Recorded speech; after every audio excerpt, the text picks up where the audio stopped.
Hello good morning and welcome back friends. आप देख रहे हैं पेसर एजुकेशन यूट्यूब चैनल। आज की इस वीडियो में बात करेंगे 8 अक्टूबर से रिलेटेड जितने भी इंपॉर्टेंट करंट अफेयर बनती हैं सारी इस वीडियो में कंप्लीट करेंगे। साथ ही काफ़ी सारे एक्स्ट्रा फैक्ट भी यहाँ पे डिस्कस करेंगे। सो पूरे लेसन को ध्यान से और लास्ट तक आप जरूर देखिएगा। इसकी पीडीएफ आप डाउनलोड कर सकते हैं नीचे वीडियो के डिस्क्रिप्शन में से। तो देखिए, सबसे पहले हम बात करेंगे जो लास्ट वीडियो की क्विज थी आपके लिए। देखिए क्वेश्चन था लास्ट वीडियो का, हाल ही में भारत ने किस देश के साथ इंद्र नौसैन्य अभ्यास का सफलतापूर्वक आयोजन किया है। तो देखिए, यहाँ पर जो इंद्र 2020 का जो आयोजन किया गया था रिसेंटली, ये भारत ने किसके साथ किया था? रूस के साथ किया था। भारत और रूस के बीच का एक संयुक्त सैन्य अभ्यास है जिसको क्या नाम दिया गया है? इंद्र 2020 इसको नाम दिया गया है। चलिए अब बात करते हैं आज की करंट अफेयर की। देखिए, पहला क्वेश्चन है आज का, हाल ही में किसने अपने 13वें स्टारलिंक मिशन के तहत 60 स्टारलिंक उपग्रहों को केनेडी स्पेस सेंटर से सफलतापूर्वक कक्षा में लॉन्च किया है? तो ये किए हैं यहाँ पर जो स्पेस एक्स, एक निजी इस जो कंपनी है, स्पेस कंपनी है, ठीक है, इसी के द्वारा इसको यहाँ पर लॉन्च किया गया है। तो नाम ध्यान रखिएगा, स्पेस एक्स, ठीक है। यहाँ पे ये अमेरिका की एक निजी जो है कंपनी है और यहाँ इसी के द्वारा हाल ही में जो फाल्कन 9 रॉकेट है, इसी के द्वारा ये 13वें यहाँ पर सेटेलाइट स्पेस जो स्टारलिंक मिशन है, इसके तहत टोटल यहाँ पर कितने 60 स्टारलिंक उपग्रहों को इस कक्षा में स्थापित किया गया है। यहाँ पर देखिए, अगर बात करते हैं तो स्पेस एक्स का 2020 में ये 70वां मिशन था, ये भी आप ध्यान रख लीजिएगा। स्पेस एक्स जो कंपनी है, इसने अब तक 700 से अधिक स्टारलिंक सैटेलाइट्स लॉन्च किए हैं और हाल ही में ये फाल्कन 9 बूस्टर से इसको यहाँ पर लॉन्च किया गया है जो 13वां स्टारलिंक मिशन था इसके, ठीक है, ये ध्यान रखिएगा। देखिए, स्टारलिंक की अगर मैं बात करता हूँ तो स्टारलिंक जो है एक सैटेलाइट इंटरनेट तारामंडल है जिसका निर्माण जो है स्पेस एक्स द्वारा किया जा रहा है, जो सैटेलाइट इंटरनेट एक्सेस प्रदान करने के लिए मतलब कि इसका निर्माण किया जा रहा है। तो ये आपको ध्यान रखना है। अगला क्वेश्चन अपना देखिएगा, हाल ही में किसको नागरिक उड्डयन सुरक्षा ब्यूरो जो है BCAS, इसका महानिदेशक चुना गया है। यहाँ पर देखिए, नागरिक उड्डयन सुरक्षा ब्यूरो जो है BCAS, इसका नया महानिदेशक हाल ही में यहाँ MA गणपति को चुना गया है। किसको? MA गणपति को। देखिए, यहाँ पर आप देख रहे हैं MA गणपति, जिनको हाल ही में यहाँ पर इसका महानिदेशक चुना गया है और इनका कार्यकाल रहेगा 29 फरवरी 2024 तक। कार्यकाल ध्यान रखिएगा, 2024 तक इनका कार्यकाल रहेगा। और यहाँ पर देखिए, इन्होंने स्थान लिया है राकेश अस्थाना का। देखिए, जो सीमा सुरक्षा बल के महानिदेशक के रूप में जो नियुक्त किए जाने के बाद में जो BCAS का जो पद था प्रमुख का, वो खाली पड़ा हुआ था, जिसको हाल ही में यहाँ पे फिल किया गया है। जो यहाँ M गणपति हैं, इन्हीं के द्वारा इसको यहाँ पर नियुक्ति दी गई है, ये ध्यान रखिएगा। चलिए अब बात करते हैं नेक्स्ट क्वेश्चन की। किस दिन को विश्व कपास दिवस के रूप में मनाया जाता है? देखिए, यहाँ पे बात की जा रही है विश्व कपास दिवस की। तो ये हर साल 7 अक्टूबर को मनाया जाता है विश्व कपास दिवस, या फिर आप कह सकते हो वर्ल्ड कॉटन डे इसको कहा जाता है, ठीक है, इंग्लिश में। तो यहाँ पर इसको मनाए जाने की जो घोषणा की गई थी वो की गई थी 7 अक्टूबर 2019 को। इसको जो है जो WTO है, विश्व व्यापार संगठन, इसके द्वारा जेनेवा में इसको मनाने की घोषणा की गई थी। और तभी से जो है यहाँ पर WCD की शुरुआत कपास के जो 4 देश के समूह है, बेनिन, बुर्किना फासो, चाड और माली, इनके द्वारा कपास के महत्व को वैश्विक वस्तु के रूप में मान्यता देने के लिए की गई थी। तो तब से ही जो है ये हर साल 7 अक्टूबर को मनाया जाता आ रहा है। यहाँ पर देखिए, अगर बात करते हैं, हमने बात की है विश्व व्यापार संगठन की, यानी कि WTO की। थोड़ा सा WTO के बारे में जान लेते हैं। देखिए, इसका जो हेडक्वार्टर काफ़ी बार पूछा जाता है, जेनेवा स्विट्जरलैंड में है और जो इसकी स्थापना है 1 जनवरी 1995 में हुई थी। और इसके जो महानिदेशक है वो है रॉबर्टो अजेविडो, वर्तमान में इसके महानिदेशक हैं। नेक्स्ट क्वेश्चन यहाँ पे देखिएगा, जीनोम एडिटिंग नई पद्धति खोजने के लिए केमिस्ट्री यानी कि रसायन विज्ञान का नोबेल पुरस्कार 2020 निम्न में से किसे मिला है? तो करेक्ट आंसर यहाँ पे देखिए इमैनुअल चार्पियर और जो जेनिफर ए डोडना है, इन दोनों को संयुक्त रूप से इस बार का रसायन का नोबेल पुरस्कार दिया गया है, ये आपको ध्यान रखना है। पिछले वीडियो में मैंने आपको मेडिसिन का और भौतिकी का जो नोबेल पुरस्कार है उसके विजेताओं के नाम बताए थे। इस वीडियो में हम बात कर रहे हैं रसायन विज्ञान के नोबेल पुरस्कार विजेताओं के। तो दोनों नाम ध्यान रखिएगा यहाँ पर, ठीक है।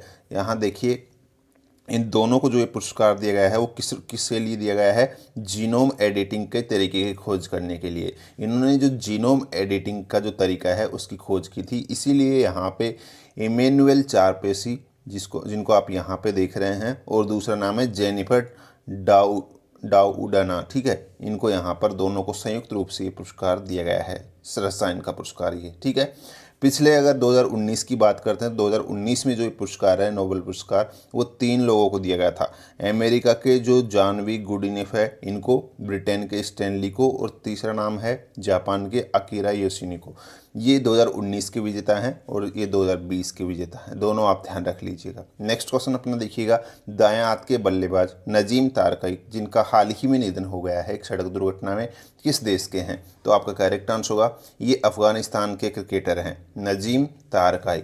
ये यहाँ पर अफगानिस्तान के क्रिकेटर है जिनका हाल ही में निधन हो गया है सड़क दुर्घटना में। नेक्स्ट यहाँ पे देखिए, अफगानिस्तान की बात की है, थोड़ा सा जान लीजिए अफगानिस्तान के बारे में। हम यहाँ पे अगर वर्ल्ड मैप में अफगानिस्तान की लोकेशन देखते हैं भारत से, तो आपका जो अफगानिस्तान है वो यहाँ पर लोकेट करेगा, ठीक है। अगर यहाँ पे इसकी कैपिटल की बात करें तो इसका कैपिटल है काबुल, और जो इसके प्रेसिडेंट वर्तमान में वो है अशरफ गनी, इसके वर्तमान में प्रेसिडेंट है। और अफगानी जो है इसकी वर्तमान में मुद्रा है, यानी कि करेंसी है, अफगानी, ठीक है। नेक्स्ट यहाँ पे देखिए, अब बात करते हैं अगले क्वेश्चन की। भारत सरकार ने आरबीआई की 6 सदस्यीय दर निर्धारण मौद्रिक नीति समिति में 3 प्रतिष्ठित अर्थशास्त्रियों को सदस्य के रूप में नियुक्ति दी है, निम्न में से कौन सा नाम इसमें शामिल नहीं है? यहाँ पर देखिए, जो भारत सरकार उसने जो आरबीआई की जो 6 सदस्यीय दर निर्धारण मौद्रिक नीति समिति है उसमें 3 नए नामों को जोड़ा है, 3 नए लोगों को उसमें ऐड किया है। और ये 3 लोग जो है कौन कौन से हैं? पहला नाम है यहाँ पे असीमा गोयल, दूसरा नाम है जयंत आर वर्मा, तीसरा नाम है डॉक्टर शशांक भिंडे।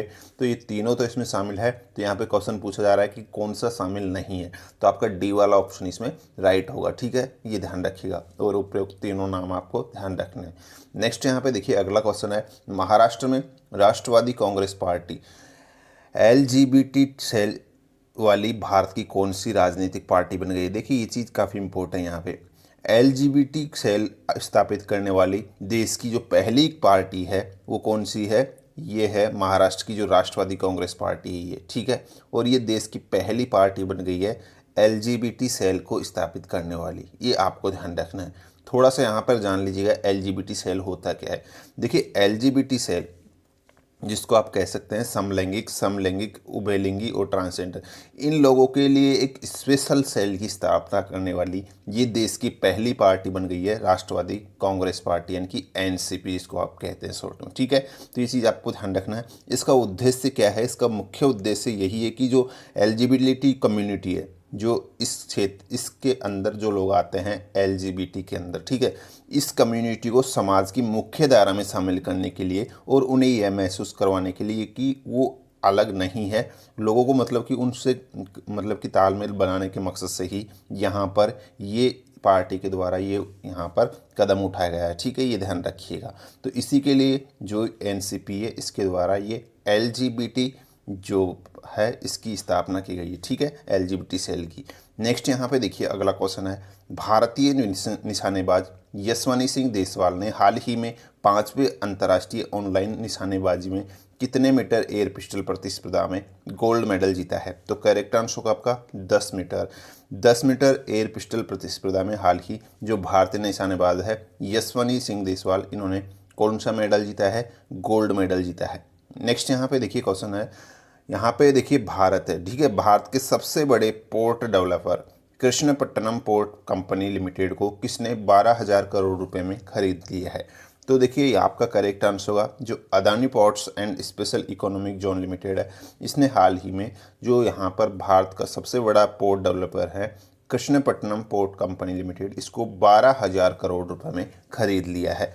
नेक्स्ट यहाँ पे देखिए क्वेश्चन है अपना, रिलायंस लाइफ साइंसेज ने करीब कितने घंटे में कोविड-19 की जांच का रिजल्ट देने वाली एक RT-PCR किट विकसित की है? तो करेक्ट आंसर होगा यहाँ पर आपका 2 आवर्स, 2 घंटे में यहाँ पर कोविड-19 का रिजल्ट देने वाली एक यहाँ RT-PCR किट जो है हाल ही किसने विकसित की है?